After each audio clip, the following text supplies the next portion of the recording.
हर हर महादेव। ओम नमः शिवाय। आप सभी पर महादेव कृपा सदैव बनी रहे। दोस्तों, आज हम आपको सुनाने जा रहे हैं शिव महापुराण का अध्याय 41, जिसे आप ध्यान पूर्वक पूरा सुने और प्रतिदिन शिव पुराण की महत्व को सुनने के लिए हमारे चैनल को सब्सक्राइब जरूर करें। वीडियो अगर अच्छी लगे आपको तो लाइक करें, शेयर करें और कमेंट में हर हर महादेव अवश्य लिखें और इस महत्व को ध्यान पूर्वक पूरा सुने। ब्रह्मा जी कहते हैं, तदंतर भगवान शिव ने नारद जी को हिमाचल के घर भेजा और वे वहां की विलक्षण सजावट देखकर दंग रह गए। विश्वकर्मा ने जो विष्णु, ब्रह्मा आदि समस्त देवताओं तथा नारद आदि ऋषियों की चेतन से प्रतीत होने वाली मूर्तियां बनाई थी, उन्हें देखकर देवर्षि नारद चकित हो उठे। तत्पश्चात हिमाचल ने देवर्षि को बारात बुला लाने के लिए भेजा। साथ ही उस बारात की अगवानी के लिए मैनाक आदि पर्वत भी गए। तदंतर विष्णु आदि देवताओं तथा आनंदित हुए अपने गणों के साथ भगवान शिव हिमालय नगर के समीप सानंद आ पहुँचे।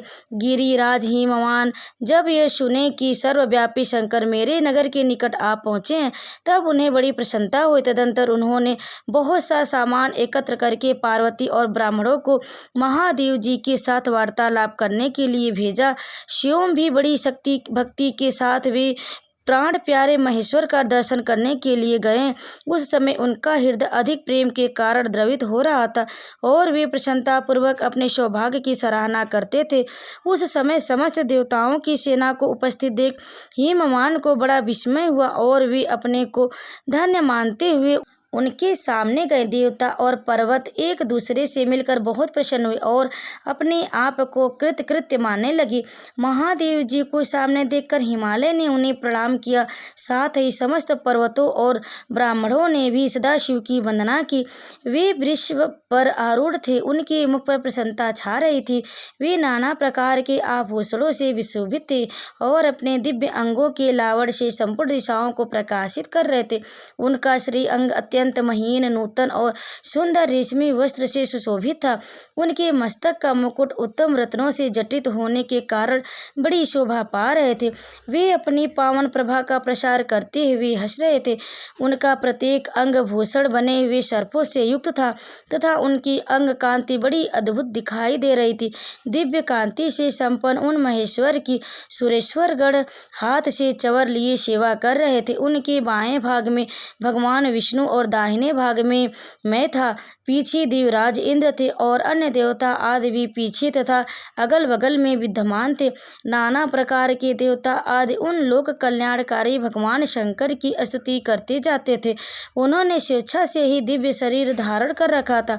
वास्तव में वे साक्षात पर ब्रह्मा परमात्मा, सबके ईश्वर, उपासकों के मनोवांछित वर देने वाले, कल्याणमय गुणों से युक्त, प्रकृति गुणों से रहित, भक्तों के अधीन रहने वाले, सब पर कृपा करने वाले, प्रकृति और पुरुष से भी विलक्षण तथा सच्चिदानंद स्वरूप थे। उनके दर्शन के पश्चात हिमवान भगवान शिव के वामन भाग में अच्युत श्री हरि का दर्शन किया, जो नाना प्रकार के आभूषणों से विशोभित हो विद्वता नंदन गरुड़ की पीठ पर विराजमान थे। मुनि भगवान के दाहिने भाग में उन्होंने चार मुखों से युक्त महाशोभाशाली तथा अपने परिवार से संयुक्त मुझ ब्रह्मा को देखा। भगवान शिव के सदा ही अत्यंत प्रिय इन दोनों देवेश्वरों का दर्शन करके परिवार सहित गिरिराज ने आदर पूर्वक प्रणाम किया। इस प्रकार भगवान शिव के पीछे तथा अगल बगल में खड़े हुए दीप्तिमान देवता आदि को देखकर गिरिराज ने उन सबके सामने मस्तक झुकाया। तत्पश्चात शिव की आज्ञा से आगे होकर हिमवान अपने नगर को गए। उनके साथ महादेव जी, भगवान विष्णु तथा शिव भी, ब्रह्मा भी मुनियों और देवताओं सहित शीघ्रता पूर्वक चलने लगे। मुनि उस अवसर पर मेना के मन में भगवान शिव के दर्शन की इच्छा हो, इसलिए उन्होंने तुमको बुलाया। उस समय भगवान शिव से प्रेरित होकर उनका हार्दिक अभिप्राय पूर्ण करने की इच्छा से तुम वहां गए। मेना तुम्हें प्रणाम करके बोली, मुनि गिरिजा के होने वाले पति को पहले मैं देखूंगी। शिव का कैसा रूप है जिनके लिए मेरी बेटी ने ऐसी उत्कृष्ट तपस्या की है। तात उस समय भगवान शिव भी मेना के भीतर की अहंकार को जानकर श्री विष्णु और मुझमें अद्भुत लीला करते हुए बोले। शिव ने कहा, तात आप दोनों मेरी आज्ञा से देवताओं सहित अलग अलग होकर गिरिराज के द्वार पर चलिए, हम पीछे से आएंगे। यह सुनकर भगवान श्री हरि ने सब देवताओं को वैसा करने के लिए बुलाकर कहा।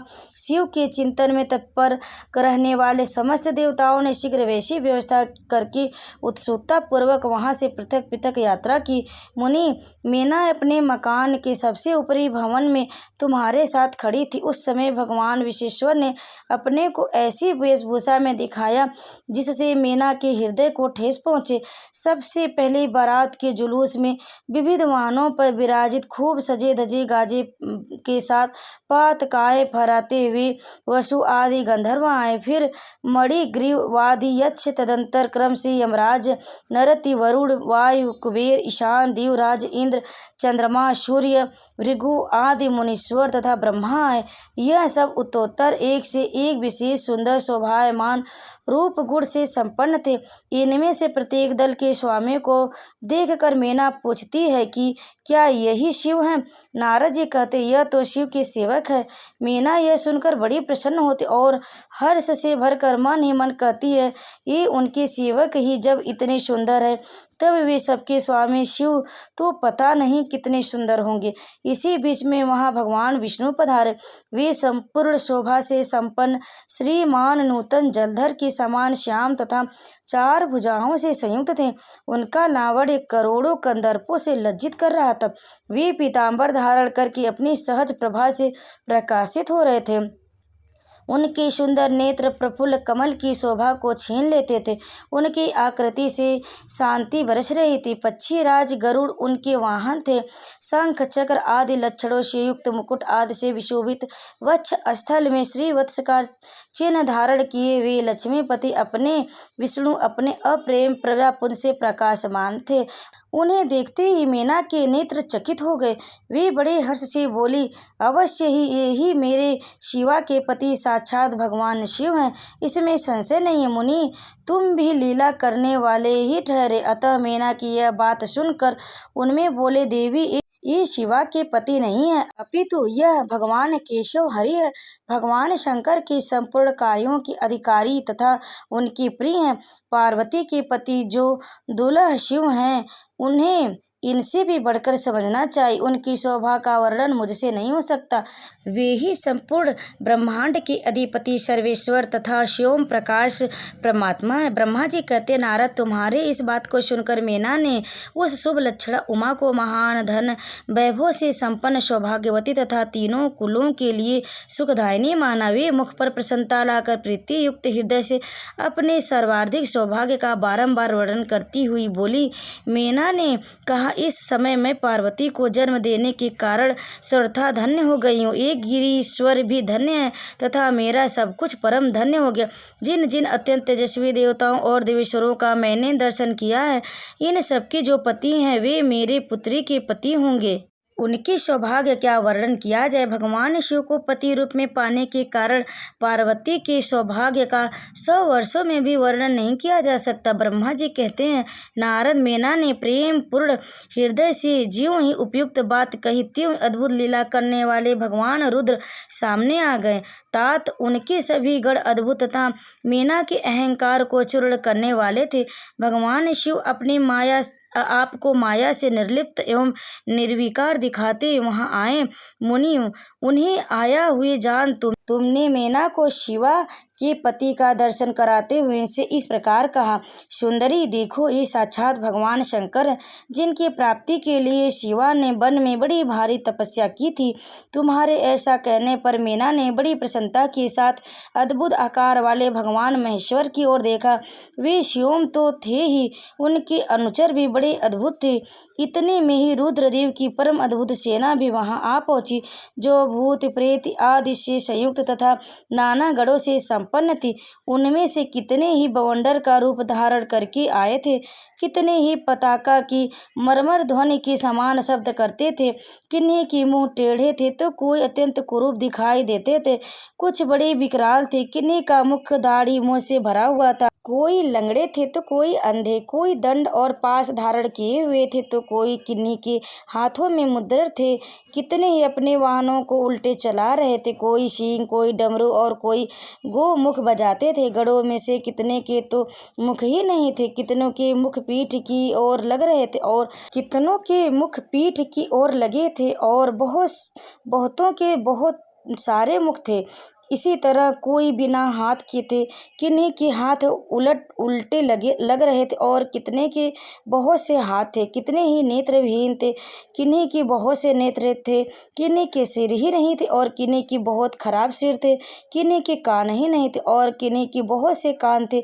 इस तरह सभी गण नाना प्रकार की वेशभूषा धारण किए हुए थे, तात वे विकृत आकार वाले अनेक प्रबल गण बड़े वीर और भयंकर थे, उनकी कोई संख्या नहीं थी। मुनि, तुमने अंगुली द्वारा रुद्र गणों को दिखाते हुए मेना से कहा, वरानने तुम पहले भगवान हर के सेवकों को देखो, फिर उनका भी दर्शन करना। उन असंख्य भूत प्रेत आदि गणों को देखकर मेना तत्काल भय से व्याकुल हो गए। उन्हीं के बीच में भगवान शंकर भी थे, जो निर्गुण होते हुए भी परम गुणवान थे। वे वृषभ भर सवार थे, उनके 5 मुख थे और प्रत्येक मुख में 3-3 नेत्र, उनके सारे अंगों में विभूति लगी हुई थी जो उनके लिए भूषण का काम देती थी। मस्तक पर जटा, जूट और चंद्रमा का मुकुट, 10 हाथ और उनमें से एक में कपाल लिए, शरीर पर बागंबर का दुपट्टा और हाथ में पिनाक एवं त्रिशूल, आंखें भयानक आकृति, विकराल और हाथी की खाल का वस्त्र। यह सब देखकर शिवा की माता बहुत डर गई और चकित हो गई, व्याकुल होकर कांपने लगी और उनकी बुद्धि चकरा गई। उस अवस्था में तुमने उंगली से दिखाते उनसे कहा, यही है भगवान शिव। तुम्हारी यह बात सुनकर सती मेना दुख से भर गई और हवा के झोंके खाकर गिरी हुई लता के समान तुरंत भूमि पर गिर पड़ी। यह कैसा विकृत दृश्य, मैं दुराग्रह में पड़कर ठगी गई। यूं कहकर मेना उसी क्षण मूर्छित हो गई। तदंतर सखियों ने जब नाना प्रकार के उपाय करके उनकी समुचित सेवा की, तब गिरिराज प्रिया मेना धीरे धीरे होश में आई। ओम नमः शिवाय। आगे की कथा आप अगले अध्याय में अवश्य सुने। तब तक आप सभी पर महादेव कृपा सदैव बनी रहे। अगर आपको यह कथा पसंद आई तो लाइक करें, शेयर करें और कमेंट में हर हर महादेव अवश्य लिखें और प्रतिदिन शिव पुराण के अध्याय को जरूर सुनें। आप सभी पर भगवान भोलेनाथ और माता पार्वती कृपा सदैव बनी रहे। ओम नमः शिवाय।